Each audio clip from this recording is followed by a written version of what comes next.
तस्यां सपाञ्चजन्यां वै विष्णुमायोपबृह्यतः हर्यस्व संज्ञानयुतम् पुत्रान् जनयत विभुः। दक्ष ने पांचजन्य की पुत्री से विवाह किया, जिनका नाम था असिग्नि, जिनसे 60 कन्याएं उत्पन्न हुई और हर्यस्व नामक 10,000 पुत्र। इनकी जो 60 कन्याएं थी, उनमें से दक्ष प्रजापति ने 13 धर्म को ब्याह दी। 13 धर्म को, 27 चंद्रमा को। 27 जो नक्षत्र हैं, यही चंद्रमा की पत्नियां हैं। और रोहिणी पर ज्यादा आसक्ति होने के कारण चंद्रमा श्रापित हुए थे। बोलो राधे राधे। तो 27 चंद्रमा को ब्याह दी, 2 भूत अंगिरा और कृपाश्व को दे दी। एक ताक्षधारी कश्यप, ये वह कश्यप नहीं जो वामन भगवान का कल आप चरित्र सुनेंगे। एक वामन भगवान के जो पिता हैं, दिति और अदिति के पति, जो कश्यप हैं, जो सृष्टि के कारक ऋषि, ये वे ताक्षधारी कश्यप हैं। इनकी जो पत्नी थी विनता और कद्रु, तो विनता से गरुण उत्पन्न हुए। कौन? गरुण। और कद्रु से सर्प इत्यादि। गरुण और वरुण 2 भाई थे। गरुण तो भगवान विष्णु के वाहन बने, और अरुण जो है वो भगवान सूर्य के सारथी। परंतु कद्रु जो थे वह इनके पुत्रों से जला करते थे कि इनके पुत्र तो परम धाम को प्राप्त हुए और मेरे वाले तो ये। इन्हीं से कीट पतंगे भ्रमर सर्प इत्यादि की उत्पत्ति हुई सृष्टि। इधर जो हर्यस्व नामक 10,000 पुत्र थे, जिनको नारद जी ने यह कहकर जंगल की तरफ भेज दिया कि क्या रखा है गृहस्थ जीवन में। गुरु राधे राधे। 4 आश्रम बताए गए हैं। 4 वर्ण यानी 4 आश्रम, ब्रह्मचर्य, गृहस्थ, वानप्रस्थ और संन्यास। तो जो गृहस्थ जीवन है वो भी उत्तम है। उत्तम है कि नहीं है? बहुत से ऐसे गृहस्थ संत हैं जिन्होंने गृहस्थ में रहते हुए संवाद पाया। चाहे भगवान ऋषभदेव जी देख लीजिए, श्री व्यास जी। तो राजा परीक्षित ने कहा, भगवान नारद जी को श्राप कैसे मिला? बोले श्राप तो मिलेगा ही, जब किसी के बेटे को बहला फुला कर तुम बाहर भेज दो, और 1 हो 2 हो तो ठीक है, यहाँ 10 के 10,000 हरिनाम संकीर्तन में लगा दिए। दक्ष प्रजापति ने कहा, अहो नारद, तुम मेरे भाई तो हो, तुम्हें मृत्यु दंड तो नहीं दे सकता, लेकिन मैं तुमको एक श्राप देता हूं। तुम कहीं भी 2 घड़ी से ज्यादा स्थिर नहीं रहोगे। बोलो राधे राधे। अब तो हाथ जोड़कर नारद जी ने प्रणाम किया और बीड़ा बजाते हुए लोक में भ्रमण करने लगे। लोगों ने पूछा, आज बाबा बहुत प्रसन्न है आप? बोले, आज ऐसी चीज मिली हुई है जिससे मैं विस्तार कर सकता हूं। बोले, कैसे? बोले, पहले तो एक ही जगह खड़ा रहा करता था, मुझे कुछ नहीं पता होता था कि कितने दिन बीत गए, कितने घंटे लग गए। अब तो ऐसा श्राप मिला है कि जिसके फलस्वरूप मुझे 2 घंटे कहीं रुकने नहीं, तो जगह जगह प्रचार होगा। बोलो राधे राधे। हैं? बुरी चीज को भी अच्छे के रूप में परिवर्तित कर देना ही संत का स्वभाव है। अब राजा परीक्षित ने कहा, गुरुवर बड़ी अच्छी बातें आपने बताई। मैंने सुना है कि इंद्र को ब्रह्म हत्या लगी थी। किसको? इंद्र को ब्रह्म हत्या लगी। बृहस्पति देव ने जो देव गुरु का पद था उसे क्यों छोड़ दिया? तब सुखदेव जी ने कहा, राजन राजमद बहुत बुरा होता है। जो राजमद होता है, अहंकार, वह बहुत बुरा होता है। और अहंकार जन्म देती है घृणा को, और घृणा जन्म देती है क्रोध को, और क्रोध का जो खानदान है वह बहुत बुरा है?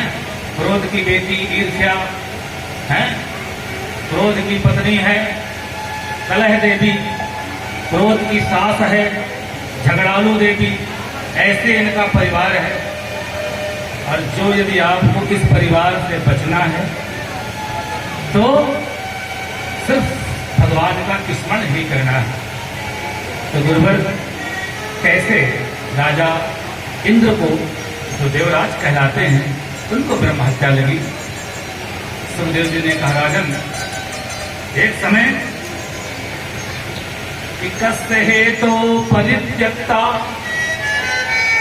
परीक्षित ने कहा, प्रभु ऐसा कौन सा हेतु, ऐसा कौन सा कारण था कि जिससे गुरु बृहस्पति ने देवताओं का परित्याग कर दिया।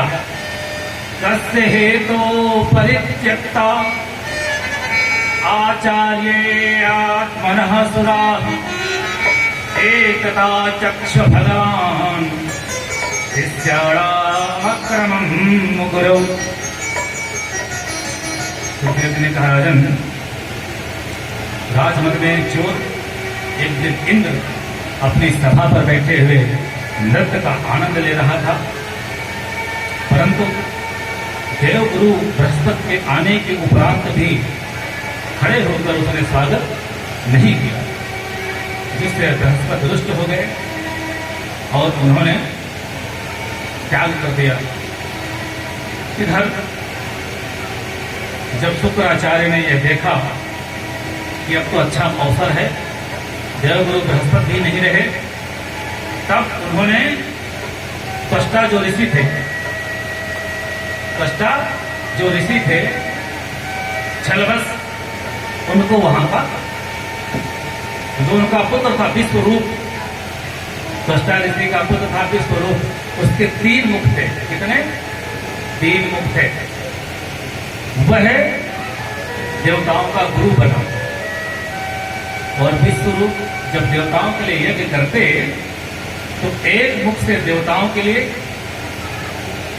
दूसरे मुख से पितरों के लिए और तीसरे मुख से असुरों के लिए आहुति दिया करते।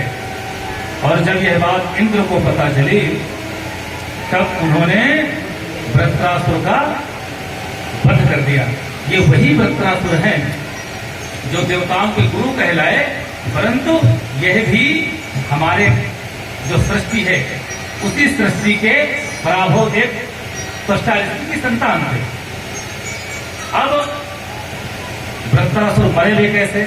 मरा नहीं इतनी आसानी से, क्योंकि उसको नारायण कवच का ज्ञान था, नारायण कवच का ज्ञान था। इंद्रो न वज्रम न जग्रहे विलंचितम तस्यतम सहस्तादर सन्निधौ पुनः। मारे फिर जी जाए, नारायण कवच असर ही न करे। तब भगवान नारायण के कहने से उन्होंने दधीच ऋषि के आश्रम में जाकर विनय की और महाराज दधीच ने अपनी तपस्या के फलस्वरूप अपने शरीर पर नमक लगाकर ध्रुवों से चिपका दिया और जो अस्थि पंजर से निकला उससे इंद्र का वज्र बना, उसी से गांडीव बना। क्या बना? गांडीव, अजगव, सारंग, ऐसे अस्त्र शस्त्र बनाए गए। जिस इंद्र ने जिस अस्त्र को धारण किया वह वज्र, यानी वज्र पंजर, इसको वज्र कहते हैं, इसके कारण उसका नाम वज्र हुआ। अब वृत्रासुर के मरने के उपरांत ब्रह्म हत्या लगी, इंद्र का तेज क्षीण हो गया। इंद्र ने जाकर जल में तपस्या की। समस्त देवताओं ने कहा कि इंद्र, आप जो है जब तक देवगुरु बृहस्पति के चरणों में नहीं जाते तब तक कल्याण नहीं होगा। बृहस्पति को मनाकर लाते हैं, तब गुरु बृहस्पति जो है उनको समझाते हुए ये कहते हैं कि राजन, आपने जो अपमान किया उससे मुझे तनिक भी गिलान नहीं, परंतु आपके जो मद आंखों पर और हाव भाव से झलकता था वह आपके अहित का कारण बना। 4 जगह वह हत्या बांट दी गई जो ब्रह्म हत्या थे, पौधों को, नदियों को, महिलाओं को और बंजर भूमि को, जिससे इंद्र पुनः उस राज्य को भोगने का पात्र बना। इधर अदिति के 49 मरुत हुए जो 12 आदित्य कहलाते हैं, दिवस्वान, अर्यमा इत्यादि। एक दिन माता ने कहा कि भगवान, आपने कोई शवन व्रत का उपदेश मुझे देना। भगवान कश्यप जी से उन्होंने कहा कि आप कोई शवन व्रत के बारे में बताएं जिससे मैं भी ऐसा पुत्र उत्पन्न करूं जिससे इस संसार में नाम हो। क्या नाम हो? इस संसार में मेरे पुत्रों का भी नाम हो। उन्होंने पुंसवन व्रत किया। उनकी ही पत्नी से जो दिति थी, उन्हीं के पुत्र हिरण्याक्ष और हिरण्यकश्यप। आगे चलकर आप प्रहलाद जी का वृत्तांत सुनेंगे। भगवान की लीलाएं ललित हैं, भगवान की लीलाएं ललित हैं। किसी ने कहा कि गुरुवर, ऐसी सरस भक्ति जो 9 भक्तियों में सबसे एक उत्तम भक्ति है, वह है नवम सरल सब सन छलहीना। 9वीं भक्ति सरलता है।